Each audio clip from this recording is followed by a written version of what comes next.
Admiral's log. Victory at last. The war with the United States, which began as a swift incursion into Morocco, has culminated into a grueling and extended conflict, which is now concluded in our triumph. The seas are littered with the remnants of what was once half the US Navy, a testament to our resilience. Our forces have weathered storms of battle and emerged victorious, securing not just Morocco but our place as a dominant naval power in this region. The echoes of our cannons have silenced, and now the delicate task of peace negotiations begins. A task that places me at the center of the stage once more. As we enter the halls of diplomacy, the stakes are as high as they were on the battlefield. The reparations we demand from the United States will shape the future of Spain, both in terms of wealth and international standing. A favorable deal will not only replenish our coffers, but also cement my reputation as a leader capable of securing victory and prosperity for our nation. The eyes of Spain are upon me, and I intend to ensure that our sacrifices are rewarded and our strategic interests safeguarded. This peace, hard-fought and dearly won, is our opportunity to transform military success into lasting political and economical power. In these negotiations, I will wield the same cunning and determination that led us to victory at sea. Every clause, every term of the treaty will be crafted to enhance Spain's stature and secure our gains. The United States, humbled by their losses, must recognize our dominance and comply with our demands. This is not merely a conclusion, but a new beginning, a chance to propel Spain into an era of unprecedented influence and prosperity. The war has tested and proven our mettle. Now we shall reap the rewards of our hard-won triumph. Hey guys, Stealth here and welcome to episode 8. We are finally at peace. It did take a lot of fighting against the United States. They lost another one of the fleets that I showed you in episodes 6 and 7. And even after those losses, they still kept going. Finally, our diplomats were able to negotiate a peace treaty. And because I have, I think, 300,000 victory points more than they do, this should be a pretty hefty payout. Look at that. I am a bit questioned or a bit torn between getting a lot of money. Like, that's an enormous amount for Spain. 2.7 billion? Or I can start taking their territories. The guys took northern Algeria just before the peace treaty. Come on. The reason why I went here was to get Morocco, but here we are. They also offer a Panama. Being in control of the Panama Strait is amusing because you're kind of you're denying most of the traffic that wants to traverse western/eastern US. I'm just not really expecting another war with the United States soon, and I don't exactly have a whole lot of fleet in order to keep those things contained and keep all the territory under control. So what I'm going to do instead, I'm going to get a battleship. Or a battle cruiser. I haven't seen these guys fight yet, but Sentinel, $169 million worth of warship. Oh, the Connecticut's even better. 170 million worth. This is something I generally don't do. I don't claim ships, because most of the time ships are fairly awful. The reason why I am doing it this time around is so that I'll not have to spend anything on getting ships built, because I don't have any money. That's kind of the way that the situation has gone. Oh, really, they took it 1 month before I was able to negotiate a peace treaty. Or actually the same month. Regardless, I now have northern Algeria. I did get Morocco, which is what kind of sparked this whole campaign against the United States. So my territory has grown a bit. That, however, does not really compensate for the beating that I took with my merchant navy.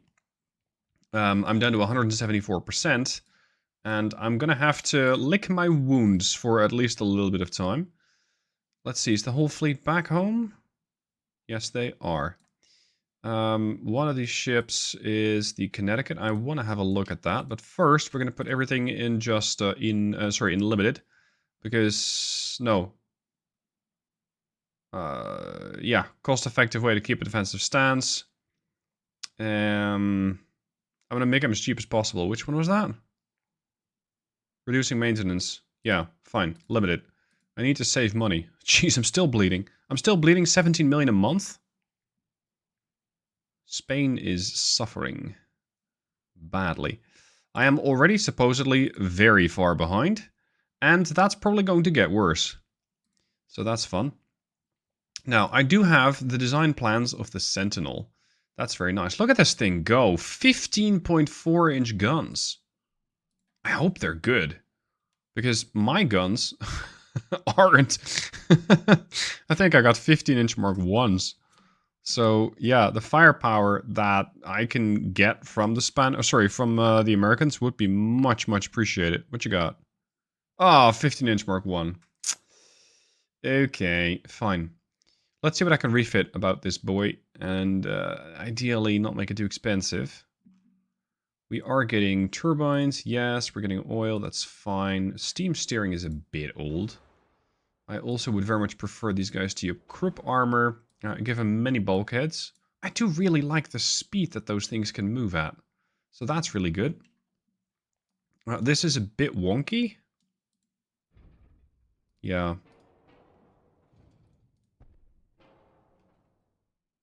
What sort of secondaries you got? 3.1s? You're gonna wait until something gets to within 6 kilometers?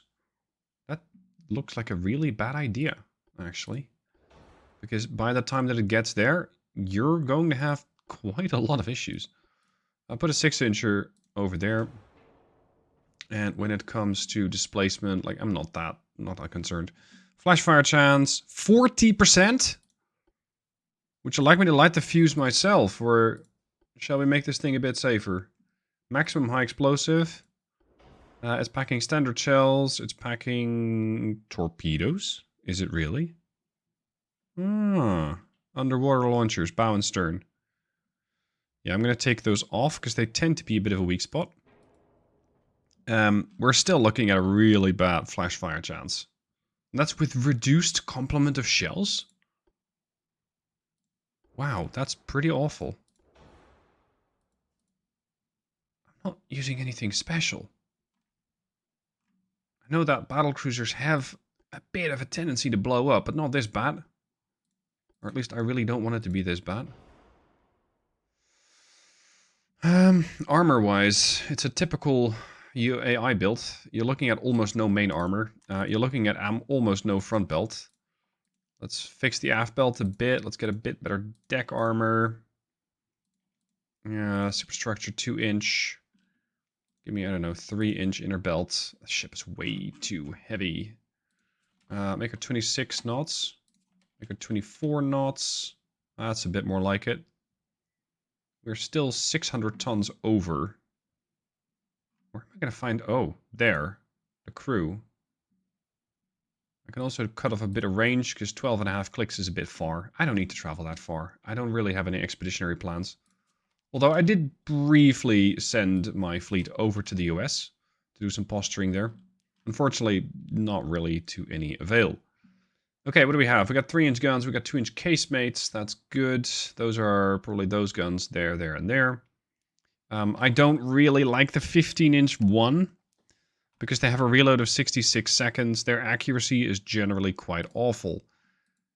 The problem is, I don't really have a whole lot of better things to offer. I could scale them down to 14-inch guns, Mark II.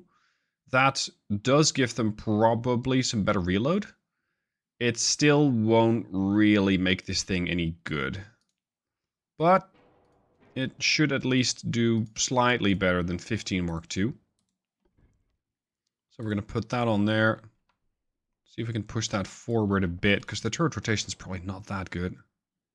Turret rotation speed, 4 degrees per second. Yeah, I want to have that thing rotate as much as possible. Put that... Oh, really? Fine, move the barbette. You can move, and now you can move. Excellent. This does give me a bit of displacement left.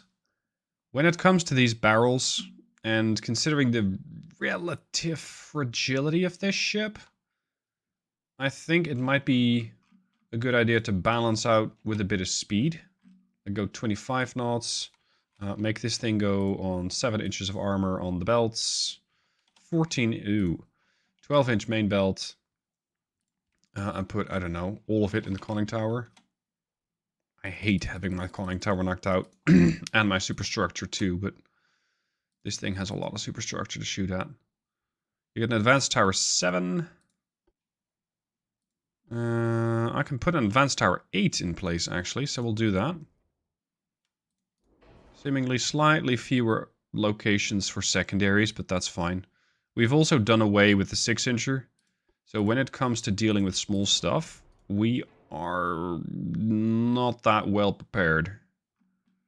That means I'm going to elongate the barrels here as much as possible, which puts me at about 12%. Yeah, that's fine. Giving me a bit more range, but still not much. Also, I might have overspec'd the armor just a touch. Here we go. 11. Okay, it's going to take 5 months to refit this boat, but by the time that she's done, we at least have something with substantially more firepower than what we have right now. Because my battleships are still packing very small guns. So far, that has worked out. Because the Shadow Rises with our 13-inchers, they did alright against the cruisers. Anything bigger tends to get handled by the DDs. Tends to get handled. It's not exactly a guarantee. Now, something that I don't really like is that it's going to take me 5 months. And that translates to 50 million to refit that ship. I don't have that amount of money. So, yeah, we're going to keep this refit in reserve, if you will. Oh, hold on. Some ships are sea controlling. Where? Here? Western North America. Oh, right. You're intercepting convoys. Yes. That's what I sent you out there for.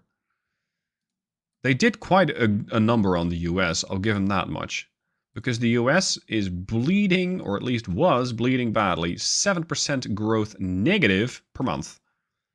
That, of course, doesn't exactly keep the AI from building additional ships, nor having still a fairly sizable navy, especially light cruisers.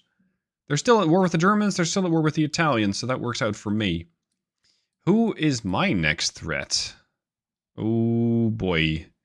I was able to avoid war with the Japanese by giving them some money. I am not looking too cozy with the British or the French. Let's assume we're going to war with the British. They got 41 ships, 17 battleships. Yes. I might be able to sort of hard counter those with the DDs that I have. And they're at war with the Germans. But the problem is that Germany is way overextended. It's fighting the British, it's fighting the Americans, it's fighting the Japanese. So they're fighting essentially in 3 different theaters. That is very dangerous because it can stretch your fleet really thin. And you can see that they don't have a lot of capitals. They do have a lot of destroyers. That might not give them the firepower that they strictly need. It is pretty good news for me right now. Because if they are fighting the British, and I'm going to go to war with the British, I might be able to slip in the odd invasion here and there. Because there's still the port of Barry in the province of Wales, and that has gone up in value quite a lot. Maybe I should poke the British. The British are not in any reputational goodwill with the French. I mean, it's +10, it's fine. It's not a relationship that I consider to be an alliance. The French are potentially going to clash with the Chinese. That would work very well for me. That way they can send their whole fleet to Asia and I don't have to worry about a thing. I'm hoping my economy can stabilize, because right now it is looking pretty awful. And I'm just going to let it tick over for a couple of turns and see what happens.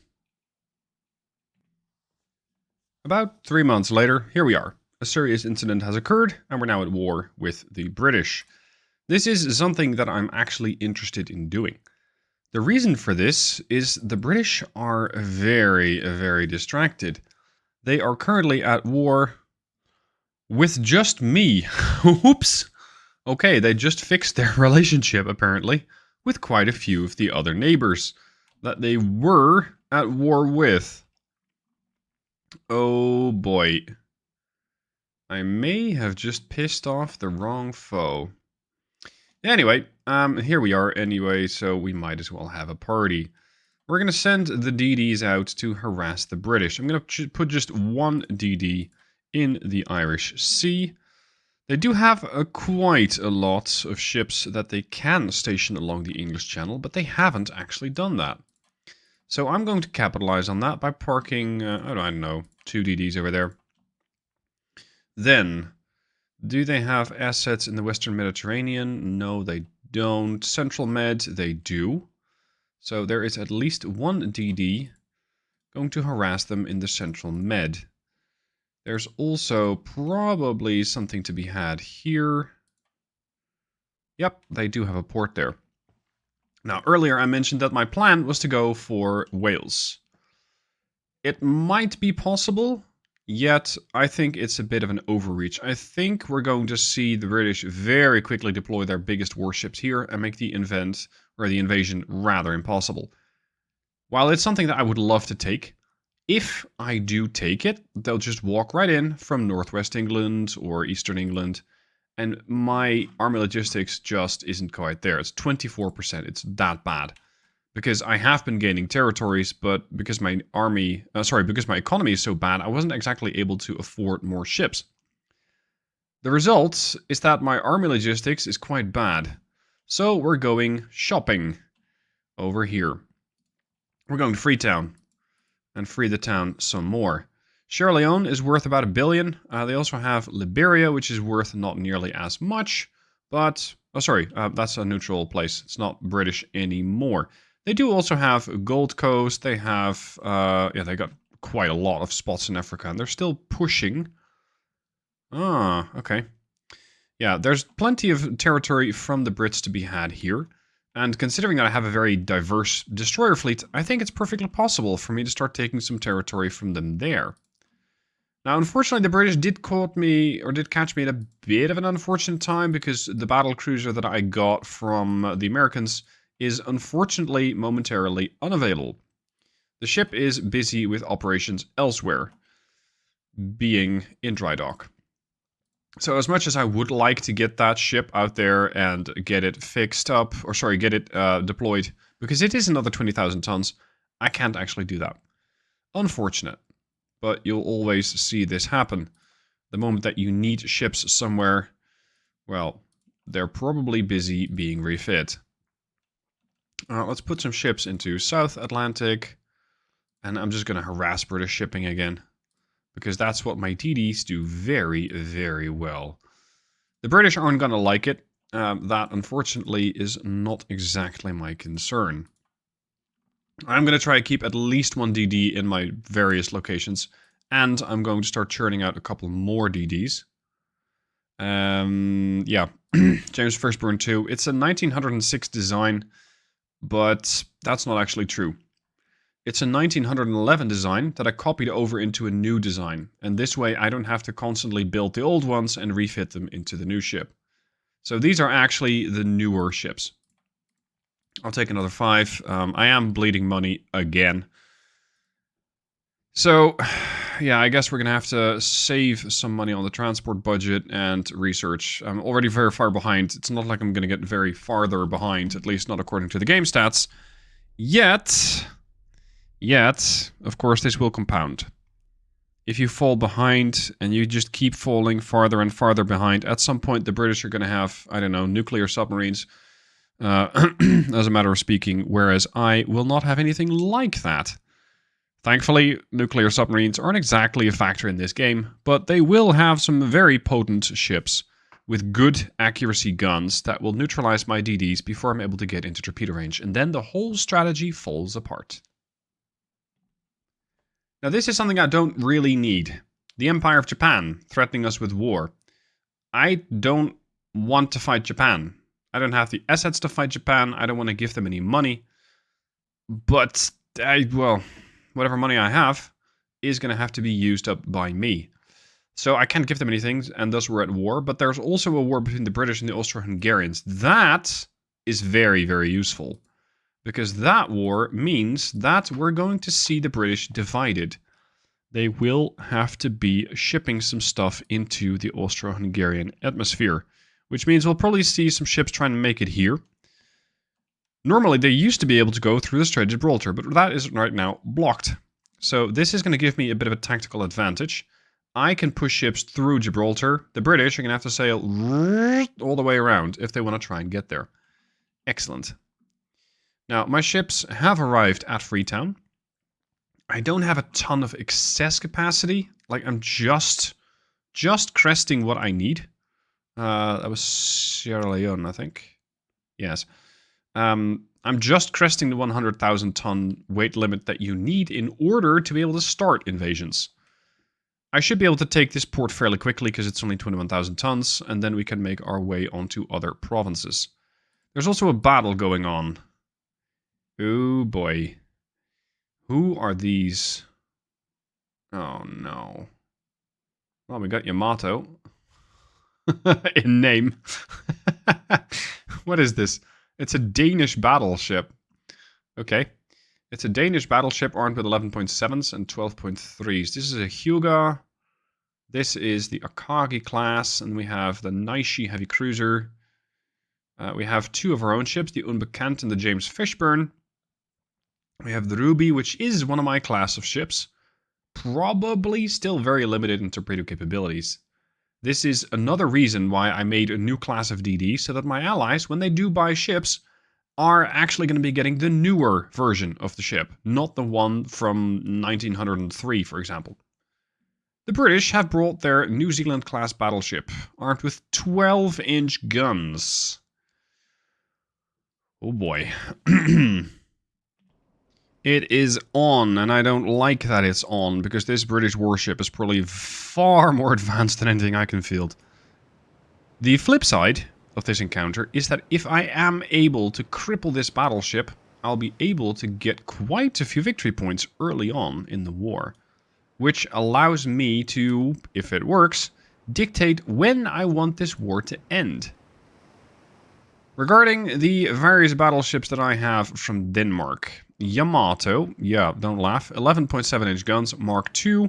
She has many bulkheads and spacious crew quarters, which is good. She'll probably survive for quite a while. If only it wasn't for her shit forebelt. That 0.4 inches of armor has me very concerned and kind of makes me want to run away from this ship. So that's exactly what we're going to do. We're going to turn away. I'm going to let it catch up to me, because it can do that. And I'm just going to have to DDs try and torpedo them. Except for Ruby. Ruby does not have any torpedo range. Ruby has a range of 3.3 kilometers. It's pretty bad. Ruby does have 3-inch guns, and Ruby has a maximum bulkhead cramped crew quarters ship filled with cadets. Good luck using that. Fortunately, they're not that expensive, but any ship that you lose from an ally is somewhat frowned upon. So I would rather not lose that ship. Now, this DD is venturing very close to my fleet. Oh, no, boy. No, no, no, no, no, no, no, no, no. James, don't launch your torps, dude.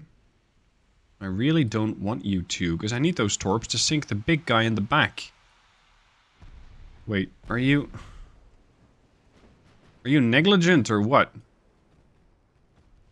They did detect the torps, but... Oh, this is going to casually sail between the torps.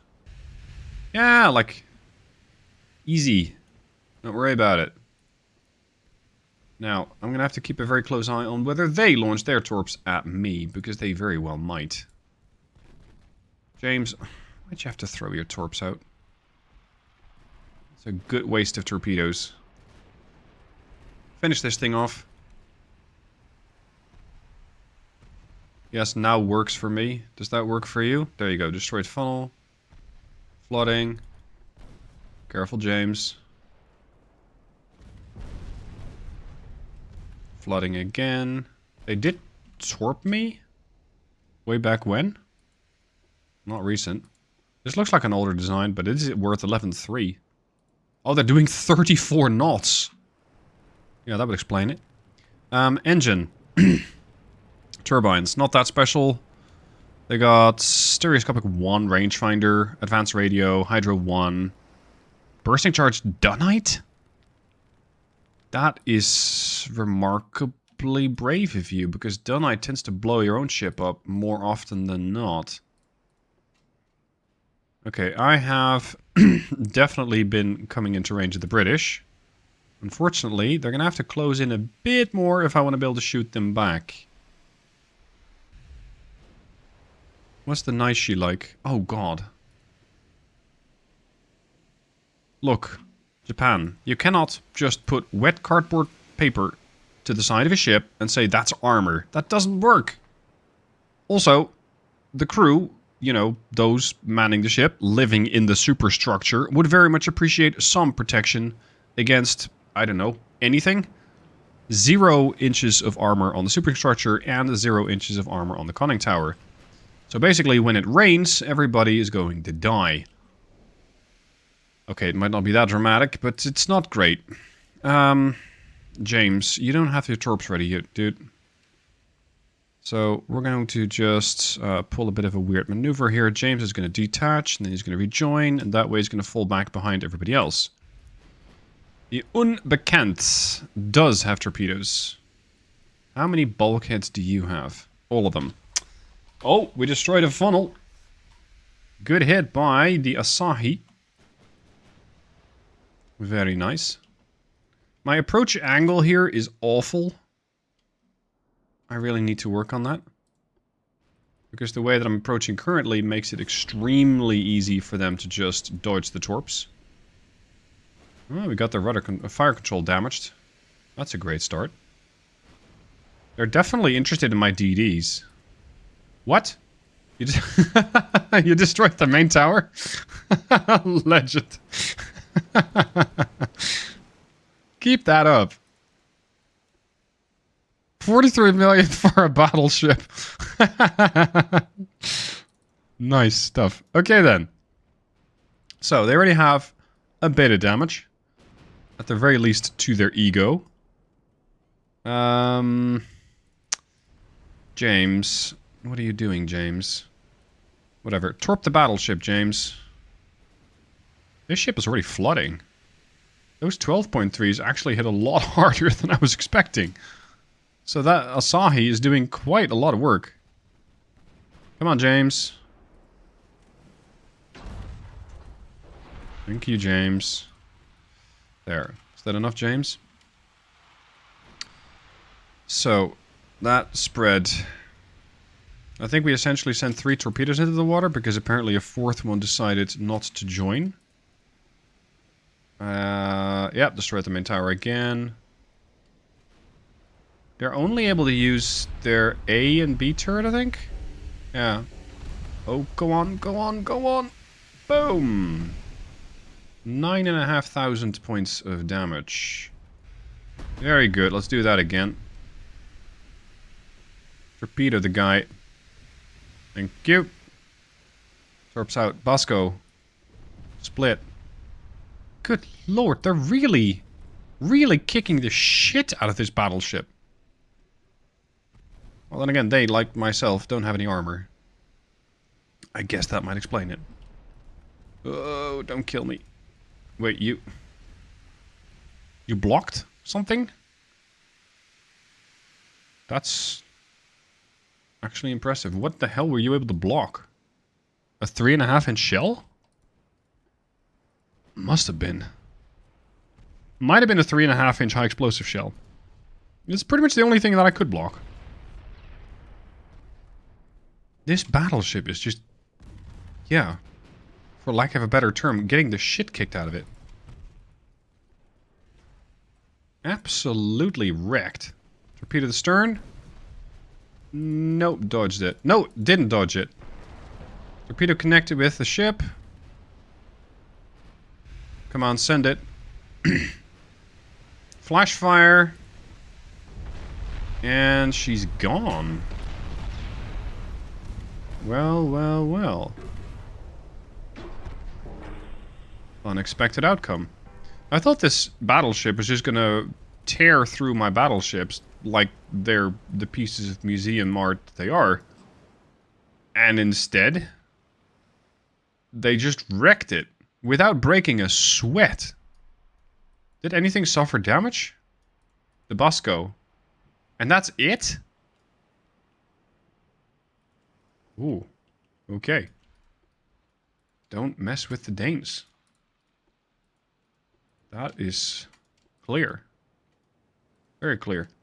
Now, I'm not very interested in trying to fight their heavy cruisers because I might have gotten lucky. These 12-inch guns are Mark IIs. They don't fire very quickly, like every 60 seconds. And the ship was constantly taking hit after hit after hit, so their damage control was busy. The ship was unstable. And because of that, they couldn't get any good shots off. However, those heavy cruisers might not work the same way.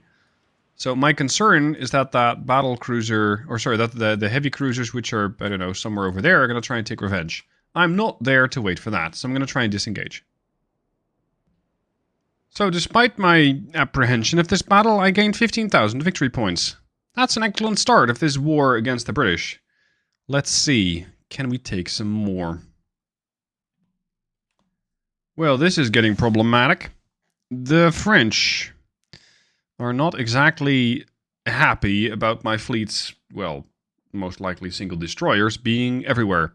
So this means that they have sent us an ultimatum. I can try and buy them off by 50 million, which is about a third of my money, or I can offer them 168 million, which is more than I have. Now, I can go broke. I just have never done it, and I refuse to do so right now.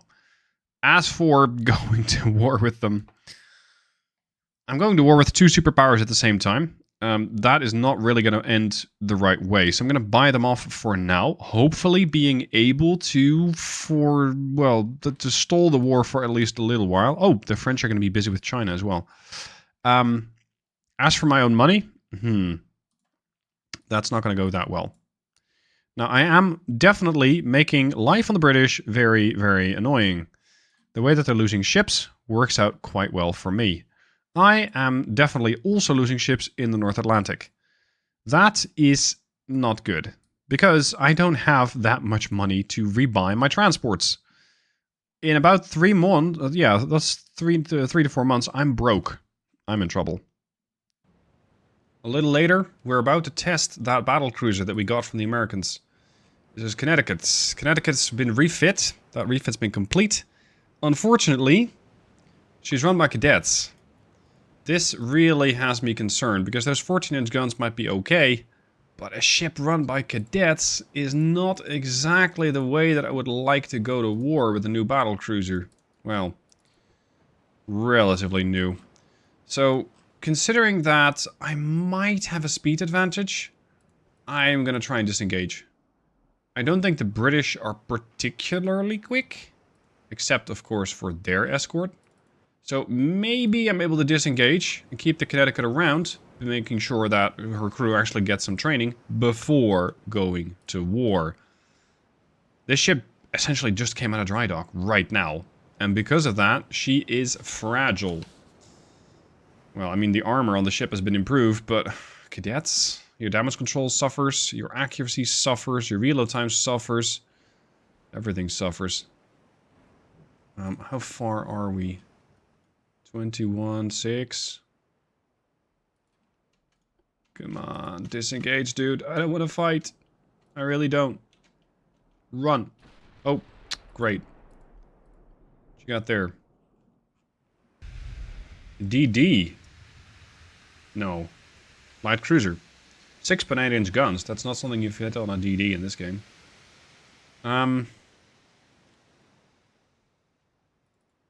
Wait, the Connecticut spotted it and now she lost it? Okay, fine. The more we can disengage, the better. I can do 29 knots with the DD. I can smoke up against the battleship if I have to. But I don't think the battleship can keep up. Okay, run. I feel like Spain is very, very much about fighting when you can win and running when you cannot. And that's exactly what this battlecruiser is going to do. Run. Successfully extracted from that battle. Don't want to fight. Not yet. Once this ship is trained up, I think she could have taken down the Swiftsure, which was the battleship's name that we just ran away from. As it stands right now, I don't think that I would have really won that fight, because a couple of hits, my cadets would have probably freaked out. fumbled the damage control, and we might have lost the whole battle cruiser, which would have been a large waste. Can't have that. Now, there's plenty of fighting to go around. I am at war with the British, I'm at war with the Japanese. I haven't fired a single shot against them yet. I'm invading over there, and it looks to be going quite well. Maybe I can grab some territory from the British, and then immediately go to peace. Because at the moment, my money is a massive concern. Hope you guys will join me for the next episode. Thank you for watching this one. I'll see you soon for the next.